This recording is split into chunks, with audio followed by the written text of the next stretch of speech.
विद्यार्थी मित्रांनो, मागील तासिकेला आपण दुसरी बुद्धिमत्ता या विषयांतर्गत वर्गीकरण या घटकातील आकृत्या म्हणजेच काय आकृत्यांचे वर्गीकरण याविषयी अभ्यास केलेला होता। आजच्या तासिकेला आपण दुसरी बुद्धिमत्ता या विषयांतर्गत वर्गीकरण याच घटकातील जो पुढचा उपघटक आहे संख्या म्हणजेच विद्यार्थी मित्रांनो आज शिकूया संख्यांचे वर्गीकरण व त्यावर आधारित प्रश्नांचा सराव। आता विद्यार्थी मित्रांनो आकृत्यांचे वर्गीकरण म्हणजे काय तर आपल्याला समजलेलं आहे की चार आकृत्या देतात, चार पर्याय देतात, त्यातल्या कोणत्याही तीन पर्यायामध्ये सारखेपणा असतो व एक पर्याय वेगळा असतो, तीच आपलं उत्तर असतं। तसं आणि तसंच फक्त संख्यांच्या बाबतीत असतं। तर आधी शिकूया संख्यांचे वर्गीकरण म्हणजे काय। तर विद्यार्थी मित्रांनो संख्यांचे वर्गीकरण यामध्ये सुद्धा तुम्हाला चार पर्याय देतात, जसं की मी या ठिकाणी दाखवलेलं आहे। पहिला पर्याय, दुसरा पर्याय, तिसरा पर्याय आणि चौथा पर्याय।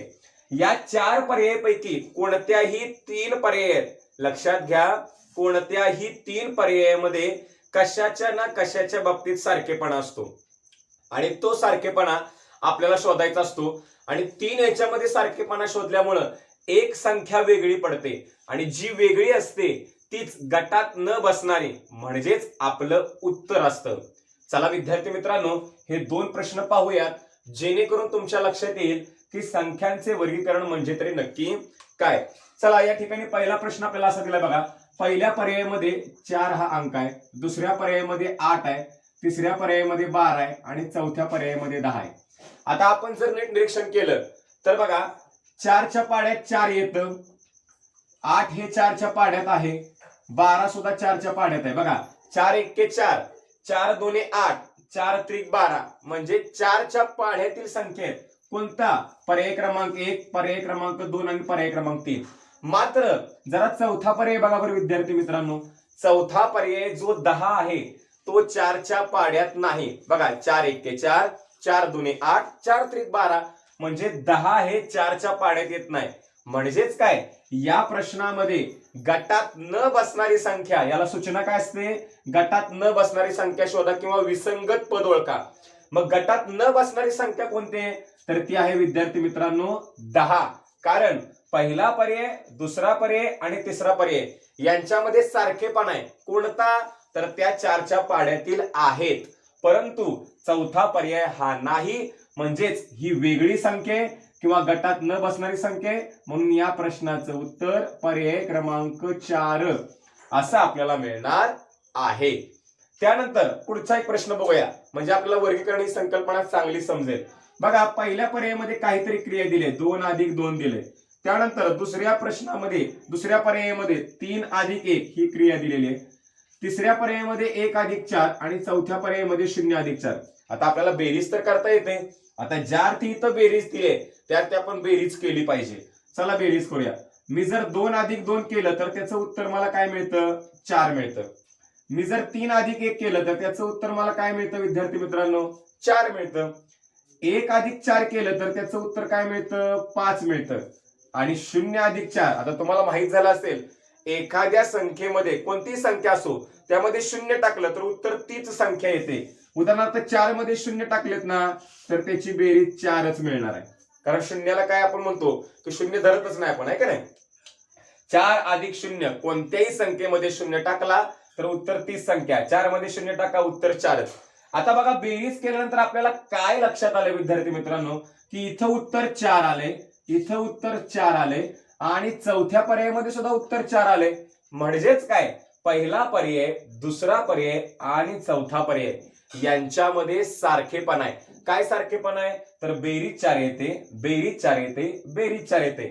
मात्र जरा तिसरा पर्याय बघा बरं, जर आपण तिसरा पर्याय बघितला तर याची बेरीज आपल्याला 5 मिळते। म्हणजेच काय पहिला, दुसरा आणि पहिला, दुसरा आणि चौथा पर्याय यांच्यामध्ये सारखेपणा काय तर त्यांची बेरीज 4 आहे। मात्र गटात कोण बसत नाही, गटात बसत नाही तिसरा पर्याय, कारण याची बेरीज आपल्याला वेगळी मिळते। म्हणून या प्रश्नाचं उत्तर पर्याय क्रमांक 3 असं आपल्याला मिळणार आहे। त्यानंतर आता आपण हे तर लक्षात घेतलं की संख्यांचे वर्गीकरण म्हणजे काय. आता विद्यार्थी मित्रांनो, या ठिकाणी एकच पाढा होता, या ठिकाणी बेरीज सारखी होती. मग असंच परीक्षेला येतं का? तर लक्षात घ्या, जसंच्या तसं येणार नाही, परंतु याच्या सारखं मात्र येणार बरं का. मग परीक्षेला संख्यांवर आधारित प्रश्न तयार करताना ते काय काय विचारू शकतात, मग आपण काय केलं पाहिजे, काय करावे, हे आता जाणून घेऊया की या प्रश्न तयार करताना ते कसा तयार करू शकतात. बघा, पहिला शब्द लिहिलाय मी समसंख्या. म्हणजे तुम्हाला काय करतील की 4 पर्यायापैकी कोणत्याही 3 पर्यायामध्ये समसंख्या देतील आणि कोणताही एक पर्याय हा विषम संख्यांचा असेल. मग जो विषम आहे तेच आपलं उत्तर आहे, कारण 3 समसंख्येत आणि एक वेगळे, मग तेच उत्तर असणार आहे आपलं. या उलट दुसरा शब्द लक्षात घेऊया, विषम संख्या. यामध्ये काय करतील तर 3 पर्याय हे विषम संख्यांचे असतील कोणतेही, आणि एक पर्याय हा विषम संख्याचा नसेल, समसंख्या असेल. म्हणजेच काय, आपल्याला जे वेगळं आहे ते आपल्याला मिळून जाणार आहे. त्यानंतर वर्ग संख्या. आता तुम्हाला वर्ग संख्या माहितच असेल, उजळणी म्हणून या ठिकाणी मी वर्ग संख्येचे उदाहरण लिहिले बघा. त्याच संख्येनं गुणणं, एकला एकनच गुणणं, जे उत्तर येतं तीच वर्ग संख्या असते. एक एके एक म्हणजे एक ही वर्ग संख्या आहे. त्यानंतर अजून एक उदाहरण घेतलंय, समजा 2 या संख्येला 2नच गुणणं, त्याच संख्येनं गुणणं, याला काय म्हणतात, वर्ग. जर बे दुने किती वर्ग आपण गुणाकार केला तर बे दुने 4 म्हणजे 4 ही सुद्धा वर्ग संख्या आहे. एक वर्ग संख्या आहे, 4 वर्ग संख्या आहे. मग विद्यार्थी मित्रांनो, तुम्हाला एक काम करायचं आहे, 1 ते 10 काय करायचं आहे, 1 ते 10 या संख्यांचे वर्गच पाठ करा तुम्ही, जेणेकरून सोपं जाईल. जसं की 1 चा वर्ग 1, 2 चा 4, 3 चा 9, 4 चा 16, याप्रमाणे 10 पर्यंत पाठ करा, जेणेकरून प्रश्न सोडवताना डायरेक्ट जर पाठ असेल तर तुम्ही लगेचच उत्तर सोडवू शकता. पुढे जाऊया. आता एकच पाढा, आता आपण आत्ताच बघितलं म्हणून याचा बाण मी बघा इकडून इथं असं दाखवलाय. एकच पाढ्याचा अर्थ काय, तर एकाच पाढ्यातील संख्या येऊ शकतात. आता इथं लहान अंक आलेत विद्यार्थी मित्रांनो, म्हणून सगळीकडे असं सोपं गणित असेल सांगता येत नाही. कधी कधी मोठी संख्या सुद्धा येते, त्यामुळे आपल्याला भागाकार किंवा पाढे पाठ असणं खूप गरजेचं आहे. म्हणून तुम्ही काय करा की किमान 1 ते 10, बघा 1 ते 10 या संख्यांचे काय करा, पाढे पाठ तुम्हाला करायचे आहेत, लक्षात ठेवा. त्यानंतर क्रमवार संख्या आपण लिहिलंय. क्रमवार संख्याचा अर्थ काय, तर तुम्हाला एखाद्या प्रश्नामध्ये असं करतील की 51, 52, 53 आणि चौथा पर्याय असेल 65.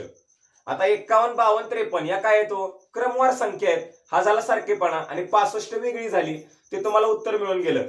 म्हणून क्रमवार संख्या सुद्धा तुम्हाला 1 ते 100 या माहीतच असतील, परंतु प्रश्न याच्यावर येतो हे लक्षात ठेवायचं आहे. आणि त्यानंतर शेवटचा मुद्दा बेरीज. आता बेरीज याचा अर्थ काय, तर आत्ताच आपण बघितलं की बेरीज सारखी मिळू शकते. आता एक लक्षात घ्या की इथं बेरीज डायरेक्ट दिले, कधी कधी डायरेक्ट बेरीज देत नाहीत. मग बेरजेवर काय करतात, तर संख्येतील अंकांची बेरीज. मी काय म्हणतोय, संख्येतील अंकांची बेरीज. उदाहरणार्थ मी 81 लिहिलंय, यामध्ये कोणकोणते अंक आहेत, 8 आणि 1 म्हणजे 8 अधिक 1 केलं की 9.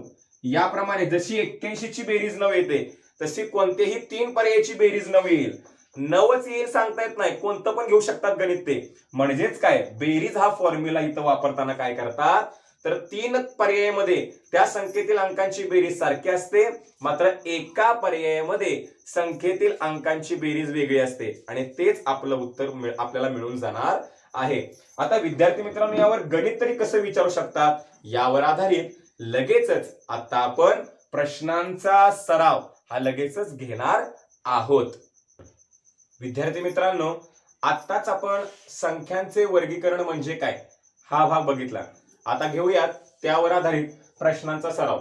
पहिला प्रश्न आपल्याला काय विचारलाय बघा, पहिला पर्याय 24, दुसरा 28, तिसरा 12, चौथा 25.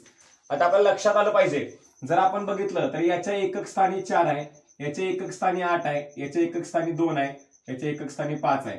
यावरून अंदाज काय लावू शकतो आपण, तर ही समसंख्या आहे, ही सुद्धा समसंख्या आहे, ही सुद्धा समसंख्या आहे, मात्र चौथा पर्याय ही विषम संख्या आहे. म्हणून गटात न बसणारी संख्या कोणती, तर चौथी आहे. म्हणून आपल्याला उत्तर पर्याय क्रमांक 4 मिळणार आहे. कारण आपल्याला माहितीये समसंख्या कोणाला म्हणतात, तर ज्याच्या एकक स्थानी 2, 4, 6, 8 हे अंक येतात 0 2 4 6 8 असे अंक येतात, त्याला समसंख्या म्हणतात.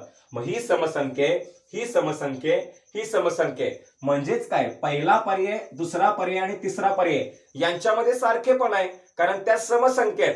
मात्र वेगळी किंवा गटात न बसणारी संख्या कोणती आहे, तर ती पर्याय क्रमांक 4 आहे, कारण ती विषम आहे.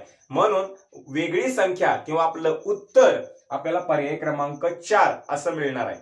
त्यानंतर पुढच्या प्रश्नाकडे जाऊया. पहिला पर्याय आहे 27, दुसरा 78, तिसरा 33, चौथा 15. याच्या बरोबर उलटा केलाय बघा. इथं बघा एकक स्थानी काय आहे, 7 आहे. इथं बघा 8 आहे, इथं 3 आहे, इथं 5 आहे. आता आपल्याला विषम संख्या पण माहित आहे का नाही. ज्या संख्येच्या एकक स्थानी 1 3 5 7 9 या हे अंक येतात ती विषम संख्या असते. बघा 27 ही विषम संख्या आहे. त्यानंतर 78 ही समसंख्या आहे बरं का, ही सम आहे. ही विषम संख्या आहे, ही सुद्धा विषम संख्या आहे. बघा 5 आहे, 3 आहे, 7 आहे. 1 3 5 7 9 असतील तर त्या विषम संख्या. मात्र इथं दुसरा पर्याय आलाय तो समसंख्येचा आलाय. म्हणून या प्रश्नाचं उत्तर पर्याय क्रमांक 2 78 असं आपल्याला मिळणार आहे. का, तर पहिला पर्याय, तिसरा पर्याय आणि चौथा पर्याय यांच्यामध्ये सारखेपणा काय आहे विद्यार्थी मित्रांनो, तर त्या विषम संख्येत. मात्र गटात न बसणारी किंवा वेगळी संख्या किंवा आपलं उत्तर कोणतं आहे, तर पर्याय क्रमांक 2 78 आहे. म्हणजेच आपण काय करतोय विद्यार्थी मित्रांनो, या 4 पैकी कोणत्याही 3 मध्ये कशाच्या ना कशाच्या बाबतीत सारखेपणा शोधतोय. आता सम आणि विषम झाला, मग प्रत्येक वेळी सम आणि विषम असेल का, तर तसं नाही बरं का. चला आपण पुढचं उदाहरण बघूया. आता या ठिकाणी जर आपण बघितलं तर पहिला पर्याय 1 आहे, चौथा पर्याय 21 आहे. बघा 1 3 5 7 9 विषम संख्या पण आल्यात आणि इथं समसंख्या पण आहे बघा, आहे का. परंतु आपल्याला जर वर्ग संख्या पाठ असतील, कोणत्या वर्ग संख्या, तर आपण लगेचच याचं उत्तर मिळवू शकतो. म्हणजेच काय, संख्यांवर प्रश्न तयार करताना बंधन नाही, विविध प्रकारचे प्रश्न तयार करतात. त्यामुळे आकृत्यांपेक्षा आपला थोडासा अभ्यास, थोडासा का म्हणजे जास्तच अभ्यास आपल्याला संख्यांच्या बाबतीत वाढवावा लागतो. कारण संख्यांचे विविध प्रकार हे पाठ असणं गरजेचं आहे. वर्ग संख्या बघा, 1 चा वर्ग किती हो, 1च. 2 चा वर्ग 4, 2 गुणिले 2 4, म्हणजे बघा 1 गुणिले 1 उत्तर हे मिळते, 2 गुणिले 2 उत्तर हे मिळते आणि 4 गुणिले 4 उत्तर हे मिळते. याचा अर्थ काय, त्याच संख्येने त्याच संख्येला गुणलं की वर्ग संख्या. म्हणजे ही वर्ग संख्या, ही वर्ग संख्या, ही वर्ग संख्या. मात्र चौथा पर्याय ही वर्ग संख्या नाही. बघा 4 चा वर्ग 16 येतो, 4 गुणिले 4 4 चौक 16, पण 5 गुणिले 5 25 येतं, इथं 21 आलंय. याचा अर्थ पहिला पर्याय, दुसरा पर्याय आणि तिसरा पर्याय यांच्यामध्ये सारखेपणा काय आहे, तर त्या वर्ग संख्ये. मात्र वेगळी संख्या किंवा गटात न बसणारी कोणती आहे, तर पर्याय क्रमांक 4 आहे. म्हणून आपलं उत्तर वेगळी संख्या, आपलं उत्तर पर्याय क्रमांक 4 21 असं आपल्याला मिळणार आहे. त्यानंतर विद्यार्थी मित्रांनो पुढच्या प्रश्नाकडे येऊया. पहिला पर्याय आहे 27. आता हे लक्षात घ्या, सगळीकडे आपण समविषम वापरू शकत नाही, हे लक्षात घ्या. काही थोडंसं वेगळं पण ते करू शकतात. चला बघूया. आता या ठिकाणी जर बघितलं तर बघा 27 आणि इथं 15 काय झाले हो, इथं 2 विषम संख्येत आणि इथं बघा इथं 2 समसंख्येत. म्हणजे पहिला पर्याय आणि दुसरा पर्याय हा विषम संख्यांचा आहे, तिसरा पर्याय चौथा पर्याय हा समसंख्यांचा आहे. मग काय करायचं, मग आपल्याला वेगळी आयडिया शोधता आली पाहिजे. आपण जर नीट विचार केला तर पहिला पर्याय बघा 3 च्या पाड्यात आहे. बघा 3 9 27. त्यानंतर पुढे जाऊया, दुसरा पर्याय हा सुद्धा 3 च्या पाड्यातला आहे, 3 5 15. त्यानंतर चौथ्या पर्यायाकडे जाऊया, 3 च्या पाड्यातला आहे, 3 8 24. म्हणजेच काय, 3 9 27, 3 5 15, 3 8 24 3 च्या पाड्यातील आहेत. मात्र पर्याय क्रमांक 3 बघा बरं जरा, 20 हे 3 च्या पाड्यात येत नाही. म्हणून या प्रश्नाचं उत्तर पर्याय क्रमांक 3 20 असं आपल्याला मिळणार आहे. त्यानंतर पुढे जाऊया. बघा आता या ठिकाणी सुद्धा बघा इथं आपल्याला 3 मिळते, म्हणजे 73 आहे, 72 73 74.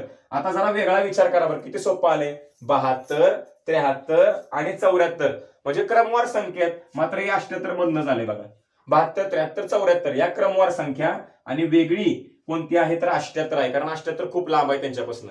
म्हणून या प्रश्नाचं उत्तर पर्याय क्रमांक 3 78 असं आपल्याला मिळणार आहे.